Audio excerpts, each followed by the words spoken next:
예배를 드리시는 모든 성도님들에게 한량없는 하나님의 귀한 하늘로부터 내리시는 복이 넘치시기를 주의 이름으로 축원합니다. 아멘.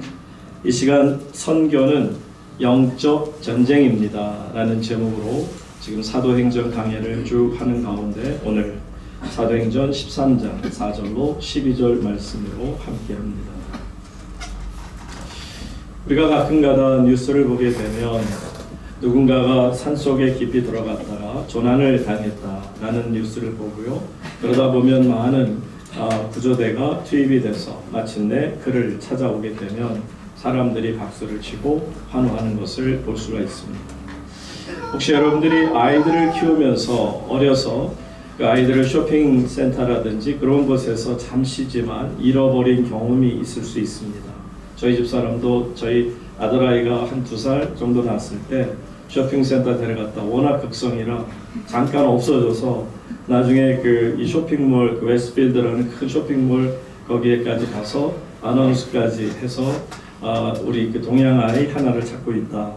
그때 어떤 호주 할머니가 손을 곱게 잡고 찾아준 것을 기억하는데 그때 바로 엄마의 표정을 여러분들이 보았으면 아마 여러분들이 다 똑같을 거예요. 아무 생각 없습니다.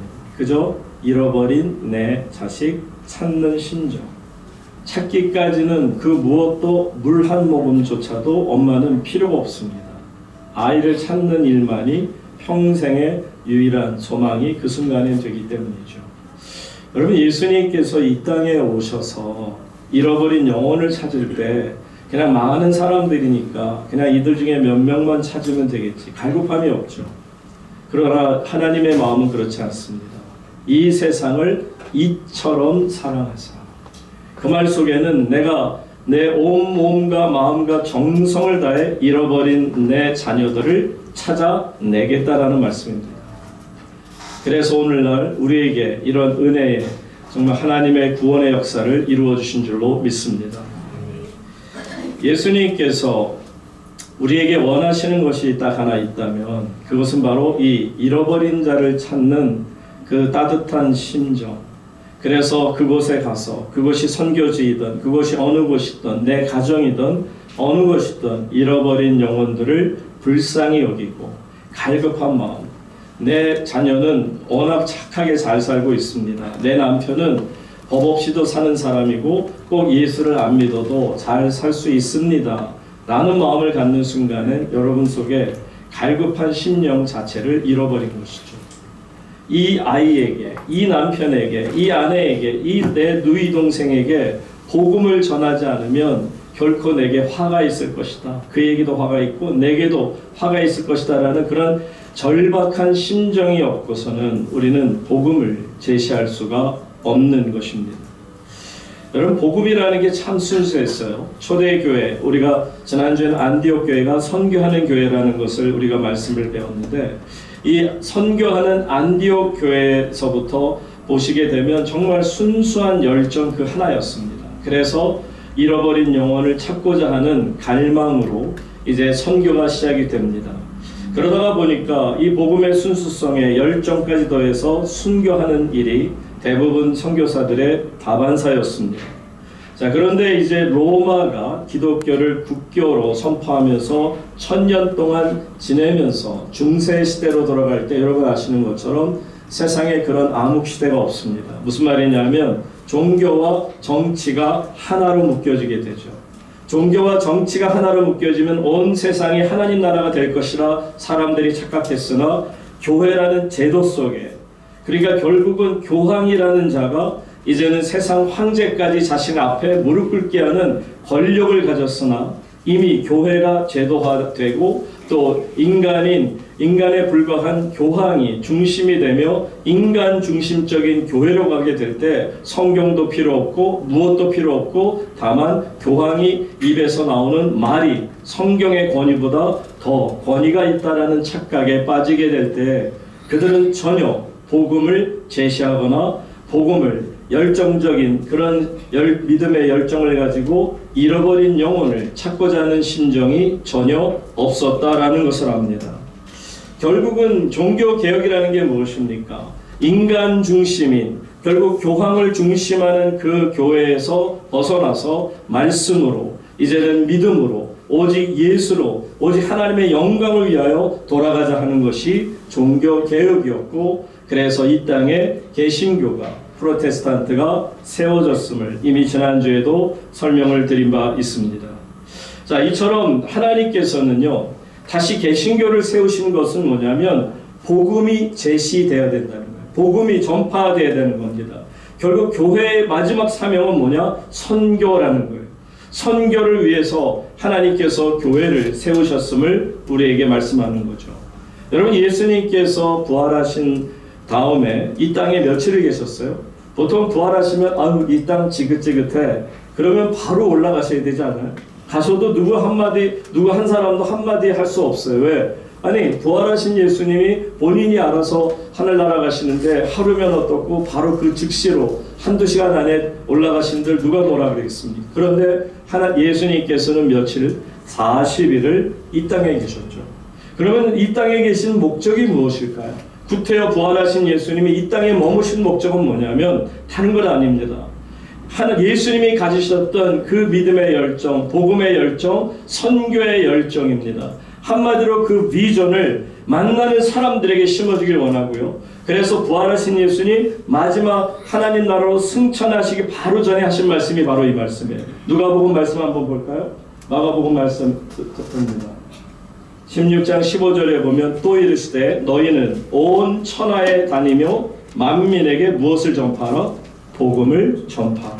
이게 승천하시기 바로 직전에 예수님께서 40일을 이 땅에 머무시면서 말씀하셨던 그 내용을 한마디로 함축해서 말씀하시고 바로 승천하는 것을 볼 수 있죠. 결국은 예수님의 마지막 비전이 뭐라고요? 선교입니다. 만민에게 복음을 전파하는 것. 여러분, 비전이라는 것은 머리로 갖는 게 아닙니다. 이 비전은 마음에 담아두는 것을 말하죠. 사도행전 13장 3절 말씀 한번 보시기 바랍니다. 다 같이 한번 읽겠습니다. 시작. 예, 이에 금식하며 기도하고 두 사람에게 안수하여 보내니라. 자, 이에 금식하며 기도하고 두 사람에게 어떻게 했더라? 안수하여 보내니라. 여러분, 우리가 지난주에 보았던 말씀입니다마는 안디옥 교회에서 드디어 선교사를 파송하게 됩니다. 이 선교사 파송은 2000년 교회 역사 중에 첫 번째 공식적인 바로 선교사 파송이기 때문에 의미가 있는 것임을 우리가 압니다. 한마디로 선교학에서 보게 되면 분명히 꼭 필요한 게 있어요. 하나는 sending body, 그러니까 보내는 어떤 주체가 있고요. 그리고 또 보냄을 받는 missionary, 선교사가 있어요. 그러니까 sending body and missionary가 있어야 선교가 온전히 공식적으로 이제 이루어질 수 있음을 우리에게 말씀합니다. 이런 의미에서 안디옥 교회는 첫 번째 first missionaries, 그 첫 번째 선교사들인 바울과 바나바를 이제 파송하게 되는 장면을 여러분들이 우리가 3절 지난주에 보았습니다. 자, 그리고 나니까 우리는 볼 때 선교라는 조직 자체가 이렇게 이루어지는구나. 결국은 선교사를 파송하는 단체가 있고 그리고 선교사가 계셔야 그래야 이게 선교가 이루어지는구나 하겠는데, 오늘 본문으로 들어가서 볼게요. 4절과 5절 말씀을 함께 읽도록 하겠습니다. 오늘 본문 4절 시작. 두 사람이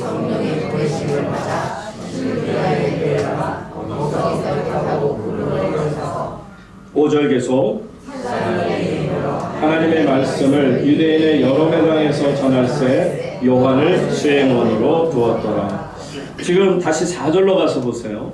분명히 말씀드렸어요. 보내는 그 주체가 있었죠. 그래서 안디옥 교회가 첫 번째 선교사를 파송하는 그 단체가 되었다면, 이제 첫 번째 선교사는 두 사람, 누구? 바울과 바나바입니다. 그런데 여기에 보시게 되면 두 사람이 누구의 보내심을 받아? 성령의 보내심. 꼭 기억하세요. 선교는 어떤 단체가 보내는 게 아닙니다. 또 선교는 선교사님이 하고 싶다고 해서 선교가 되는 게 아닙니다. 선교라고 하는 것은 누가 보내십니다? 성령께서 보내심을 꼭 기억하시기를 바랍니다. 성령의 보내심으로 인해서 드디어 이 두 선교사님이 이제 선교를 떠나게 되죠.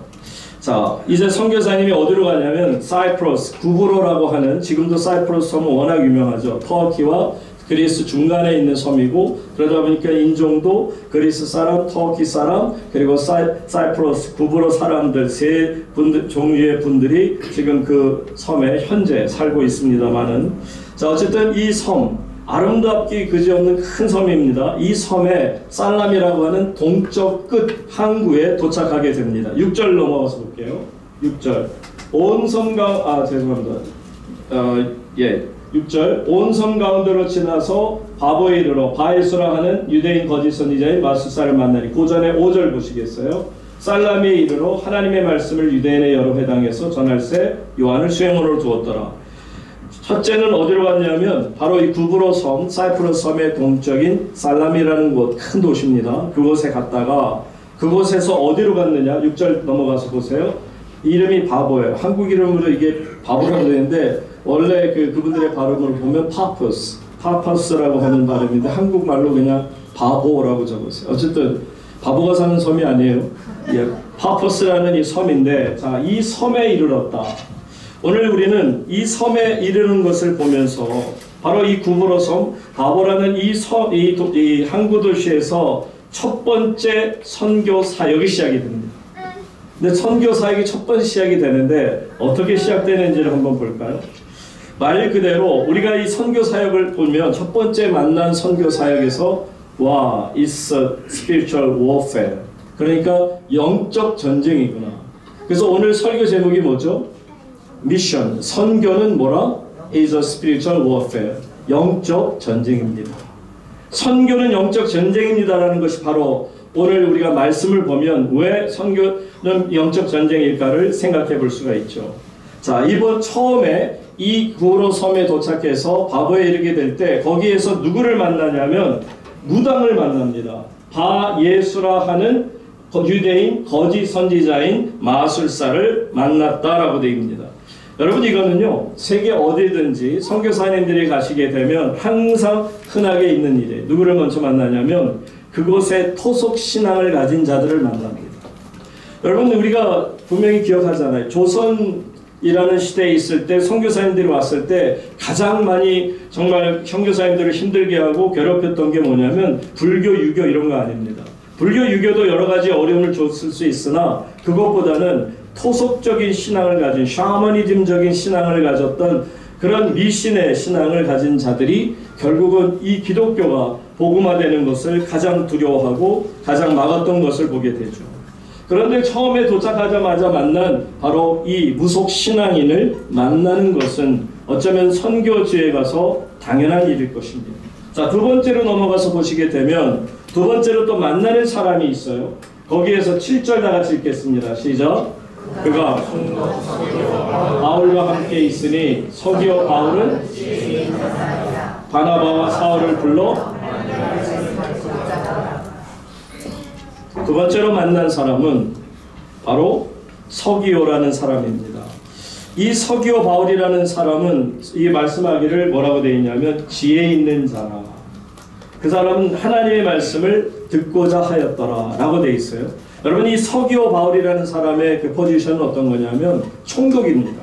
그러니까 이 바보섬, 이 구브로 섬 전체에서 총독으로서 다스리는 것, 총독이 되려면 아무나 될 수 있는 게 아니에요. 정치적인 권세가 대단합니다. 로마 황제로부터 직접 임명을 받아야만 합니다. 그러니 로마 황제로부터 임명을 받은 총독의 자리를 안고 있는 사람이라면 상당히 실력도 뛰어나고 어떤 정치적인 백그라운드도 상당히 높다는 것을 알 수 있죠. 그런데 이 사람을 어떻게 표현하냐면 지혜 있는 사람입니다. 이 사람이 지혜 있는 사람으로서 관심을 갖는 게 있어요. 뭐냐? 하나님의 말씀을 어떻게 하더라? 듣고 싶어 하는 거죠. 하나님의 말씀을 듣고자 하는. 그러니까 선교지 가면 다 반대하는 사람만 있는 것이 아니고요. 선교지에 가면 물론 무속신앙인을 만나고 그들이 반대를 부딪힐 수 있으나 또 동시에 나를 돕고자 하고 하나님의 말씀에 관심을 갖는 이들도 만나게 되는 것을 보죠. 그 다음에 세 번째로 넘어가서 보시게 되면 이 무당이라든지 이 무속신앙을 가진 이 전통 세력들이 복음이 들어올 때 복음에 대해서 굉장히 반대하는 걸 보세요. 자, 이제는 제가 말씀도 하기 전에 막 나오고 있어요. 집중하니까 이렇게 잘하시네. 감사해요. 이 마술사 엘로마는 이 이름을 번역하면 뭐라? 마술사라. 그들을 대적하여 총독으로 어떻게 했다? 믿지 못하게 했었다. 그러니까 이 마술사를 만나고요, 무속신앙인을 만나고 또 하나님의 말씀에 관심을 가진 자를 만나는데 또 동시에 어떤 경우가 있느냐면, 자, 예수 그리스도의 복음이 전파되는 것을 어떻게 해서든지 막겠다라는 각오를 가지고 힘쓰는 사람들을 우리가 또한 볼 수가 있습니다. 이처럼 여러분, 우리가 사는 이 세상은 이 모습이 그대로 맞아요. 정말 하나님 안에서 어떤 우상을 숭배하는 사람들이 있고요, 하나님 말씀을 듣고 싶어하는 사람이 있고요, 또 하나님 말씀을 전하는 것을 방해하는 사람들이 있다라는 것을 알아야 합니다. 그러다 보니까 그리스도인들은 이 땅을 살아가는 동안에는 어떻게 해요? 영적 전쟁에서 벗어나고 싶어도 벗어날 수 없다라는 사실입니다. 저도 여러분도 우리는 날마다 영적 전쟁 가운데 하루하루 일상적인 삶을 살고 있습니다. 그런데 여기에서 우리가 꼭 기억해야 될 것은 우리가 싸우는 대상이 누구냐는 거예요. 이것은 혈과 육을 상대하는 것이 아닙니다. 우리가 영적 전쟁이라면 싸워야 될 대상이 누구라? 어둠의 세상 주관자들, 하늘에 있는 악의 영들을 상대로 해서 우리가 싸우기에, 그래서 이것을 영적 전쟁이라 부릅니다. 그래서 바울 사도는 우리가 어차피 이 땅을 영적 전쟁으로 살아간다면 꼭 필요한 게 있죠. 군사로서 훈련을 받아야 되는 거예요. 디모데후서 2장 3절에서 이제 사도 바울이 디모데에게, 제자 디모데에게 이렇게 디모데 목사에게 전합니다. 디모데후서 2장 3절, 너는 그리스도 예수의 뭐로?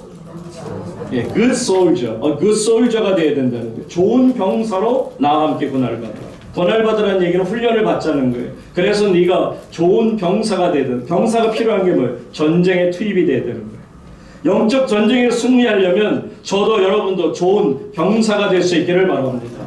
싸움을 싸워 이길 수 있는, 전쟁은 참여하는 데 목적이 있는 게 아닙니다. 반드시 싸워 이겨야만 내 나라, 내 민족을 지켜낼 수가 있는 것 아니겠습니까? 그러니 여러분, 싸움하려면 필요한 게 참 많아요. 전술도 필요하고 무기도 필요하고 뭐도 필요하고. 그런데 문제는 우리가 이런 싸움의 기술도 있고 무기도 있다 할지라도 과연 저 타락한 천사들, 어둠의 영들, 세상 주관자들, 그래서 그들이 움켜잡은 이 부패한 세상과 싸워 이길 수 있을까 하는 겁니다. 여러분, 영적 전쟁에 이제 돌입하게 되는 것을 깨닫는다면 여러분들 바울과 바나바가 어떻게 대처했는지를 보여드릴게요. 여러분들도 여러분의 삶에 그대로 적용하시면 됩니다.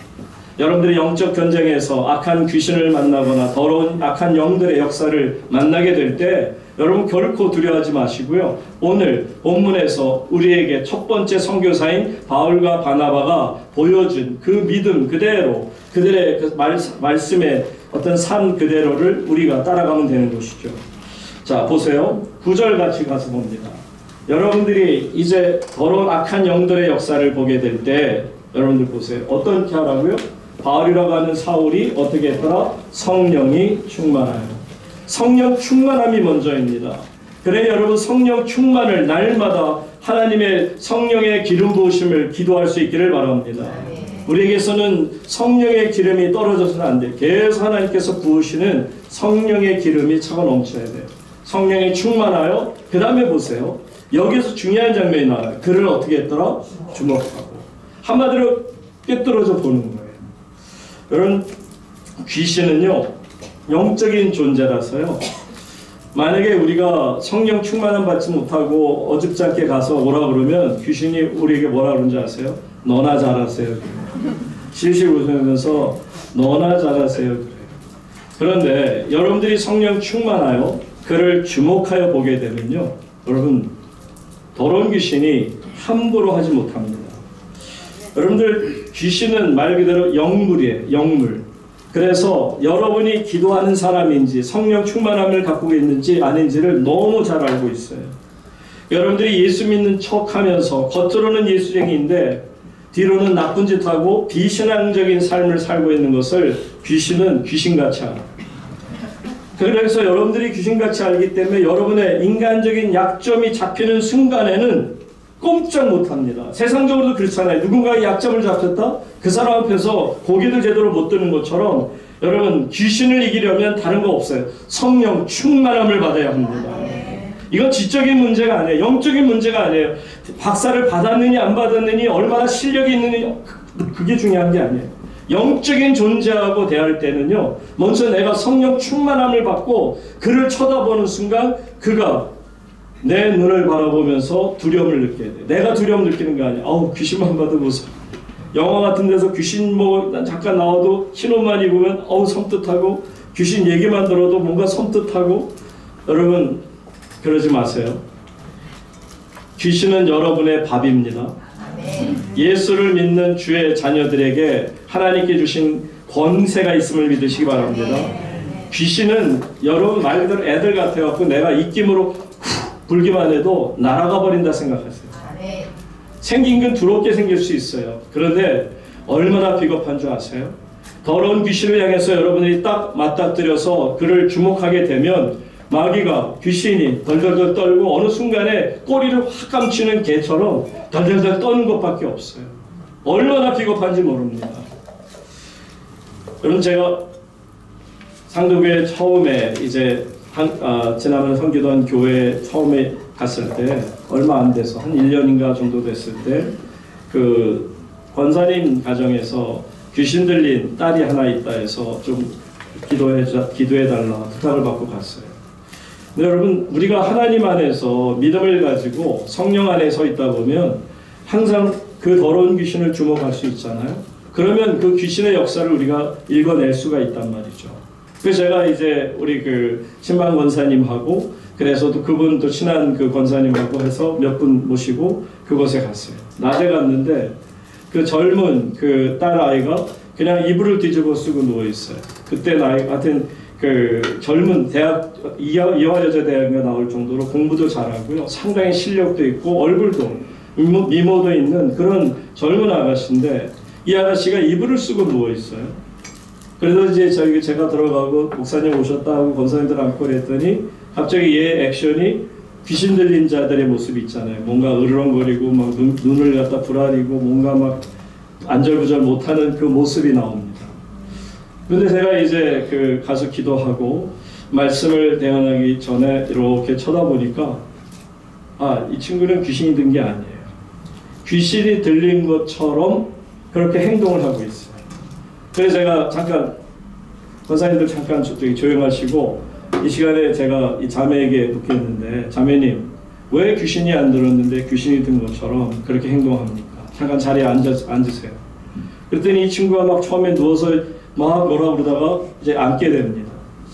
그리고서는 이제 거기 어머님 권사님이나 이제 여쭙게 됐죠. 어떻게 된 거냐 그랬더니 이 친구가 이제 뭐 이대도 나오고 아주 찬양 사역도 하고 했던데 갑자기 어느 날부터 뭔가 막 귀신에 들려서 두렵다고 막 그러다 보니까 그래서 기도원을 어디를 갔대요. 그랬더니 기도원에 있는 그 전도사라는 분이 귀신 들렸다고 여기 한 1년을 맡기라고. 그래서 1년 동안을 그 기도원에 묶여 있었어요. 여러분 이럴 수 있습니까? 이렇게 무지한 게 기독교인들이에요. 여러분 하나님의 교회가 왜 이렇게까지 무지한지 모르겠어요. 그래서는 1년 동안 갇혀 있다 보니까 이 친구가 뭐라고 이제 아예 그냥 이 전도사들이든지 누구든지 와서 기도 세게 하면 갑자기 무서워 이렇게 되는 거예요. 무서워하고 귀신의 어떤 그 행위를 하는 거죠. 그러면 신났다고 주변 사람들이 더 막 하다 보면 어느 순간에 그냥 잠잠해지고 결국은 이제 그렇게 젊은 인생이 몇 년의 인생을 그가 집에서 그러고 어둠 속에서 밖에도 나가지 못하고 그랬어요. 그래서 제가 일어나 세우고 자매에게 분명히 선포했습니다. 자매님 귀신 들린 거 아니에요. 제가 잘 압니다. 제가 영적으로 지금 주목해 보는데 당신은 귀신 들린 게 아니에요. 지금 마음에 억압되어 있어요. 자유함을 얻으세요. 그래서 제가 예수님이 얼마나 당신을 사랑하신가를 말씀을 드렸어요. 여러분 귀신 들린 사람은 성경 말씀 전할 때 잘 못 들어요. 그런데 그냥 꾸짖는 거는 들어도 하나님 말씀으로 사랑으로 이렇게 선포하니까 갑자기 이 자매가 막 우는 거예요. 너무너무 서럽게 울어요. 그리고는 깨끗하게 이제 고침받고는 그래서 제가 저는 이제 갈 텐데 권사님 이 따님 손잡고 지금 밖에 햇살도 좋은데 바로 나가서 제대로 옷 입혀서 이제 동네를 한 1시간 정도를 한번 거닐어 보세요. 굉장히 좋아질 겁니다. 그 다음 주에 교회 나왔어요. 여러분, 하나님의 역사라는 것은 주목하여 보면, 우리가 영적으로 깨어 기도하며 주목하여 보면 그것이 보인다는 거예요. 왜 이렇게까지 우리가 속고 사는지 몰라요. 하다못해 귀신 들린 것처럼 하면 사는 사람도 볼 때 얼마나 안타까운지 모릅니다. 여러분, 악한 영의 역사는요, 보면 딱 벌써 그 성령에 충만한 자로서 이렇게 딱 주목하여 보는 순간에 처음에는 정말 이상한 소리 내요. 막 그 무슨 개 같은 소리도 내고 막 별 으르렁 같이 소리 내고 막 인상을 쓰고 그러는데, 주목하여 보면 눈이 딱 마주치는 순간에는 이 사람이 영적인 사람이구나 하는 순간에 깨갱해요. 그러면 꼬리 감듯이 갑자기 고개를 푹 숙이고 눈을 안 보려고 그래요. 여러분, 성경에 뭐라고 나와있냐면 야고보서 4장 9절이에요. 야고보서 4장 9절 말씀.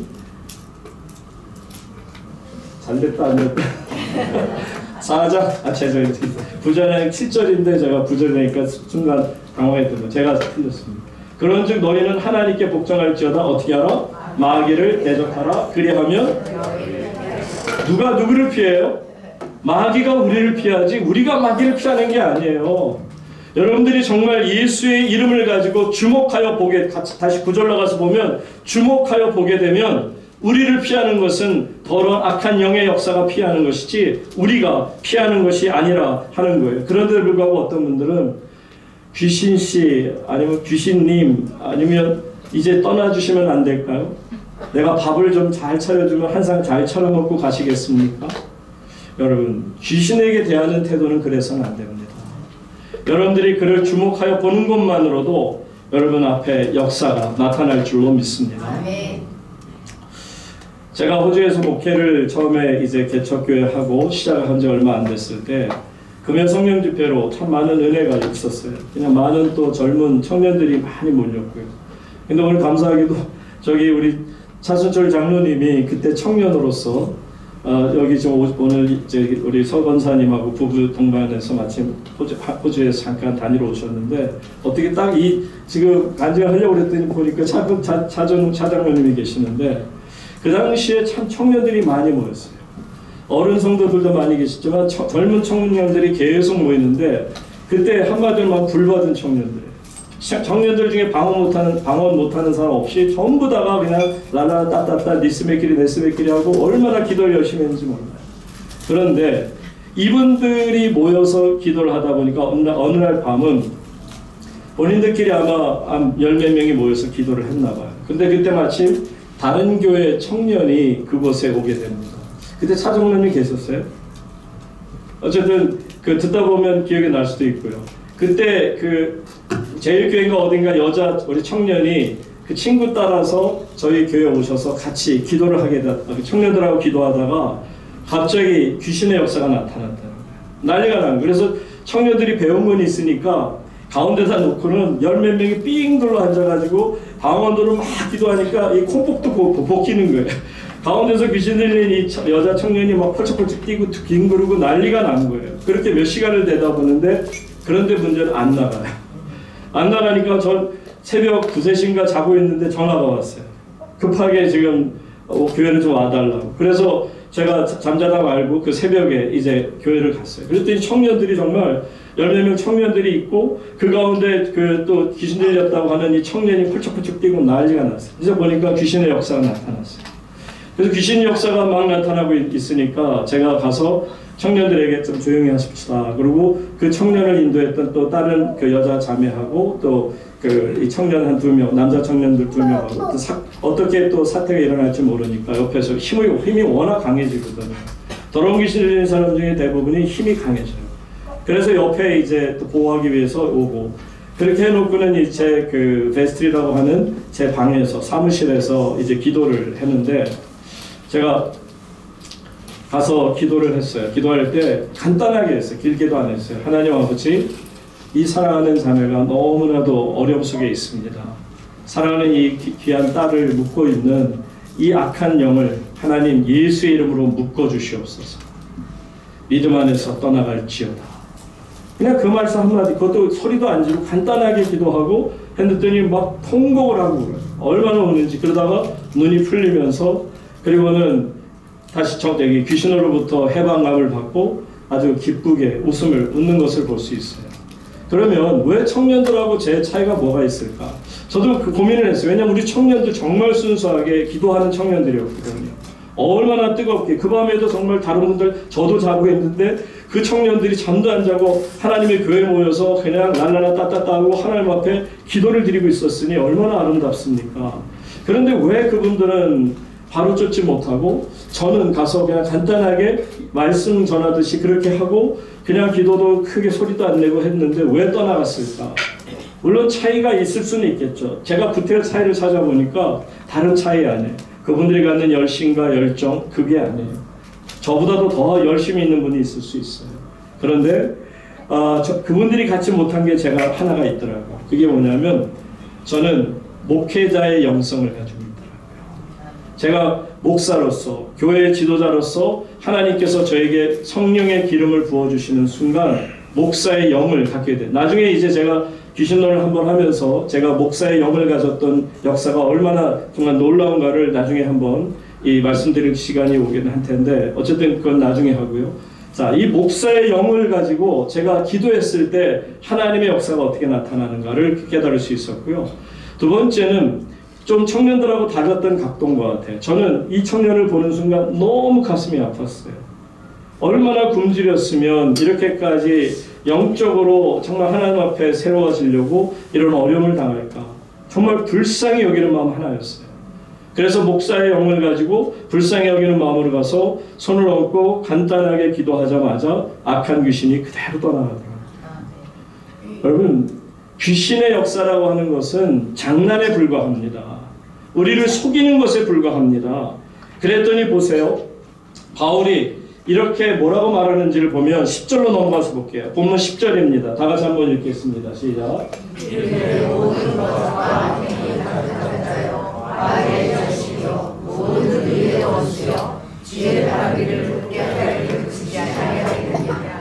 지금 사도 바울이 말하는 거예요. 바울 사도가 뭐라고 그러냐면 혹시 바울 사도가 뭔가 이렇게 열정적인 게 있는 것 같아요.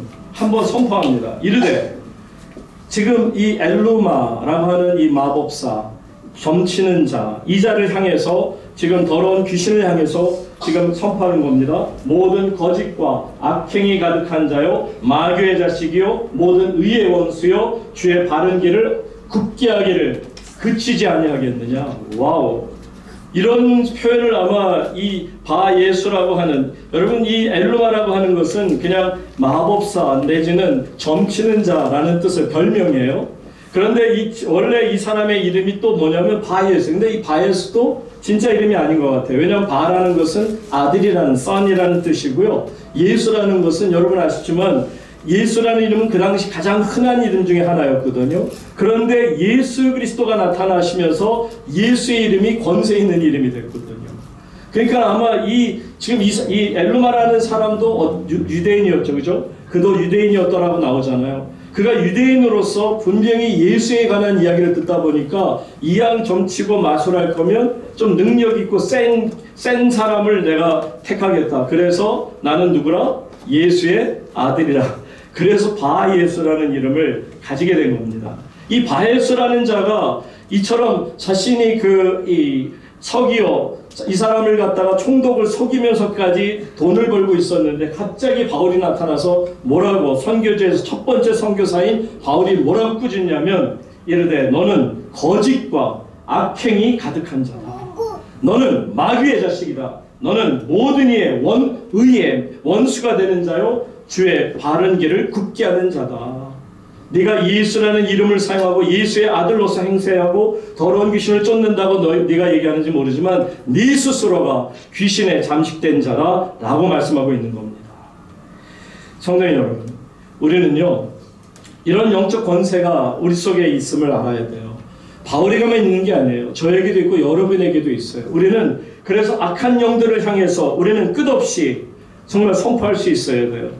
예수의 이름으로 이 시간 나를 유혹하고 나를 묶고자 하는 너를 예수의 이름으로 묶노라. 그리고 떠나갈지어다. 여러분들이 이렇게 기도를 하게 되면요, 여러분 놀랍게도 여러분이 하나님 앞에 말씀을 드리고 기도하는 대로 악한 영들이 예수의 이름으로 묶임을 받게 됨을 믿으시기 바랍니다. 그러니까 여러분들이 여러분의 자녀들을 위해서 중보 기도할 때도 마찬가지예요. 어떤 믿음을 가지고 기도하느냐는 거예요. 하나님, 내 사랑하는 이 귀한 자녀를 오직 성령의 도우심으로 예수의 이름으로 보호하여 주시옵소서. 사랑하는 귀한 이 자녀를 괴롭히고 있는 악한 영들의 역사를 예수의 이름으로 묶게 하시고 떠나가게 하여 주시옵소서. 떠나갈지어다. 선언하는 순간에는 깨끗하게 떠날 수밖에 없어요. 이처럼 여러분 예수님 안에서 끝없이 여러분도 사도 바울처럼 선포할 수 있기를 바랍니다. 이 마귀의 자식아, 악한 영들아, 예수의 이름으로 묶이노니 떠나갈지어다. 그렇게 선포하고 있지 않습니까? 11절 계속 가서 보세요. 그런데 확실히 사울이 아직 좀 철은 덜 든 것 같아요. 왜냐하면 이분이 이제 막 젊잖아요. 나중에는 아마 나이 드셨을 땐 이렇게는 안 하셨을 텐데 상관없어요. 왜냐하면 그 사람의 성품과 나이와 형편과 상황에 따라 하나님께서는 항상 그 사람을 사랑하시고 사용하시는데, 사울이 뭐라 그러는지 보세요. 와, 저는 조금, 저도 나이가 들었는데 이렇게 보면 좀 심했다라는 생각이 들어요. 뭐라? 이제 주의 손이 내 위에 있으니 어떻게 되더라? 내가 맹인이 돼요. 얼마 동안 해를 보지 못하리라 하니, 즉시 안개와 어둠이 이 엘루마 바예수라는 자를 덮어 인도할 사람을 찾고 있는 장면이에요. 그러니까 지금 기도하는데 어떤 기도를? 저주하는 기도를 하고 있어요. 그래도 역시 사울은 주의 종 맞습니다. 첫 번째 선교사 맞아요. 죽을지어다 그러지 않았잖아요. 여기 보시면 주의 손이 내 위에 있어서 내가 이 자리에서 죽을지어다. 여러분 베드로도 그랬잖아요. 여러분 아시는 것처럼 아나니아 삽비라도 그 자리에서 죽잖아요. 그들이 그 자리에서 죽고 혼이 떠나는 것을 보지 않습니까? 그런데 사울은 지금 그것까지는 아니고요. 장님이 될지어다 했더니 진짜 장님이 돼요. 그러나 for a time, for a while, 얼마 동안만 결국 다시 눈을 뜨게 되죠.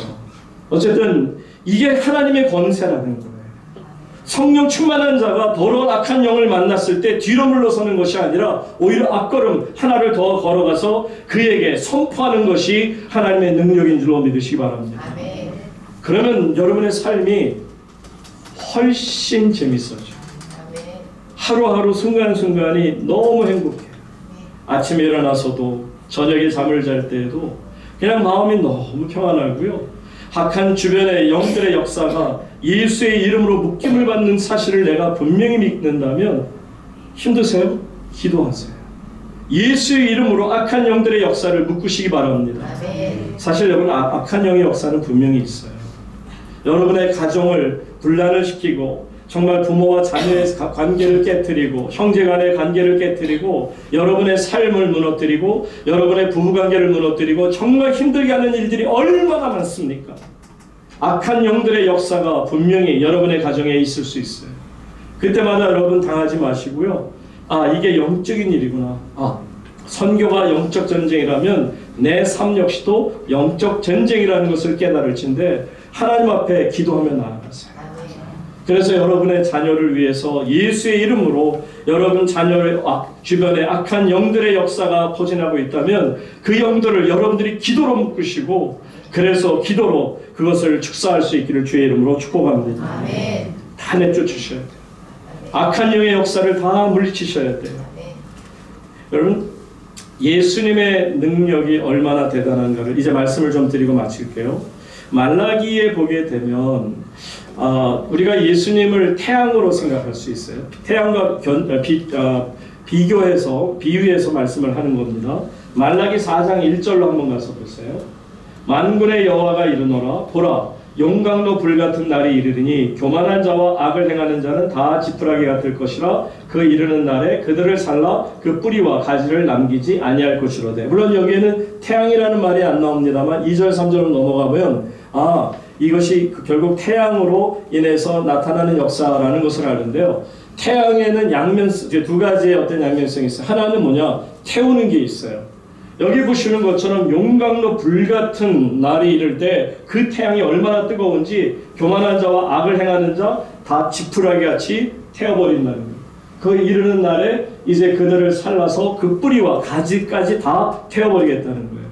여러분, 중동 지역은 어마어마한 그 열기가 있죠. 태양의 열기가 뜨겁습니다. 그러다 보니까 이 태양열로 인해서 자연 발화가 되고, 자연 발화가 되면 들판이 온통 불바다가 되는 것을 종종 볼 수 있죠. 여러분, 제가 멕시코 칸쿤이라는 곳에 갔을 때 와, 태양이 이렇게 무서울 수 있구나 하는 걸 느낄 정도로 태양이 장렬합니다. 여러분, 호주도 굉장히 태양이 뜨거워요. 한국에 비하면 몇 배나 뜨거울 수 있는데 이 호주의 뜨거운 태양보다도 훨씬 더 강도가 셉니다.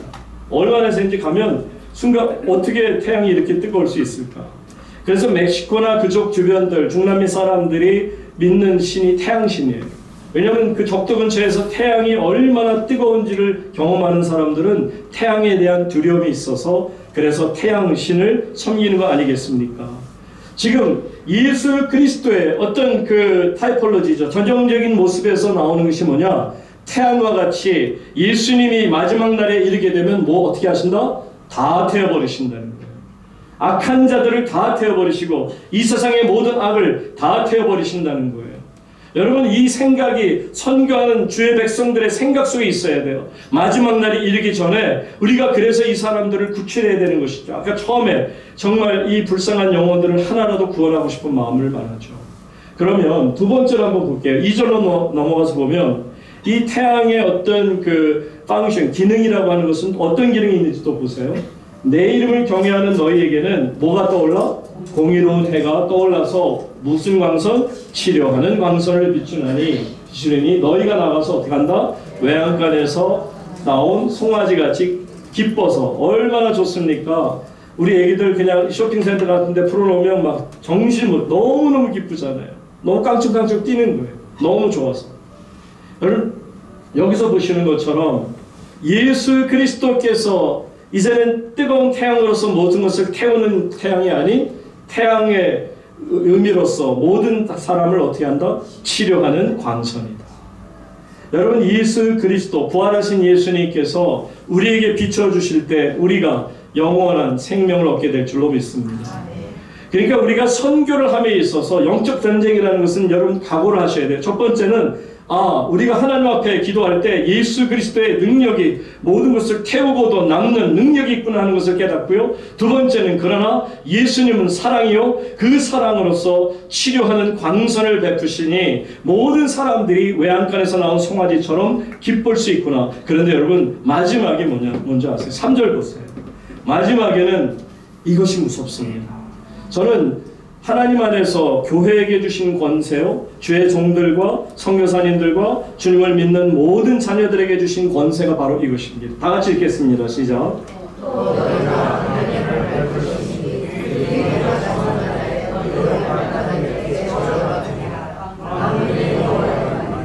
아멘. 마지막이 뭔지 아세요? 예수님께서 뜨거운 태양처럼 나타나셔서 죄 지은 자들을 마지막 날에 불태우시는, 그러나 또한 그 주님의 빛은 우리를 광선을, 치유하는 광선을 비추셔서 우리를 깨끗하게 치유하신다면 나타난 역사가 뭐냐? 치유받은 하나님의 백성들은 어떤 역사가 나타나냐? 그들이 내가 정한 날에 너희 발바닥 밑에 뭐가 될 거다? 재와 같이 된다.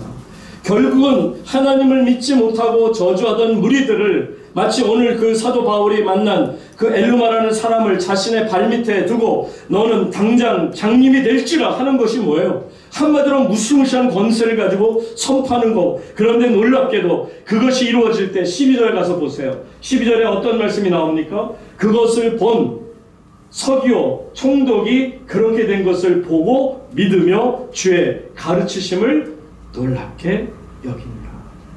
선교주의 역사예요. 선교가 영적 전쟁이라는 것은 여러분 끝없이 우리가 믿음 안에서 실제적인 삶과 전투라는 생각을 가지고 좋은 군사가 되어서 이길 수 있어야 돼요. 그럼 마지막에 말씀드렸던 것처럼 하나님의 말씀입니다.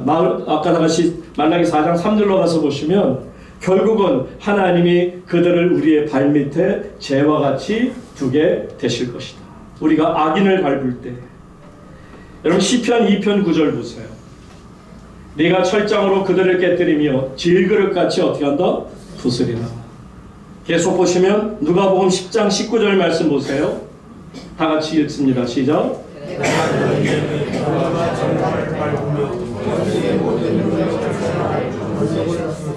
너희를 해칠 자가 결코 없으리라. 아멘. 이제는 더 이상 여러분 수세적인 어떤 방어하는 자세의 신앙을 갖지 마시고요. 이제는 선교하는 열정적인 공격하는 믿음으로 여러분 한 걸음 한 걸음 나아가시게 될 때 여러분 발 앞에 더러운 마귀가 죄와 같이 짓이겨져 버릴 겁니다. 물론 우리의 능력 아니죠. 하나님의 말씀의 능력이요 성령의 능력인 줄로 믿습니다. 그러니 사랑하는 우물교회 성도님 여러분, 우리가 이제 말세 지말을 맞아 정말 세상이 말세가 아니고요 어떻게 이렇게 될까라고 생각합니다. 그러나 우리에게는 분명히 주님이 들려주신 능력이 있습니다. 그것은 바로 하나님의 능력, 말씀의 검, 성령의 검인 줄로 믿습니다. 이 말씀만 우리 다 같이 읽고 말씀을 마치죠. 에베소서 6장 10절로 13절 다 같이 읽습니다. 다 같이 시작.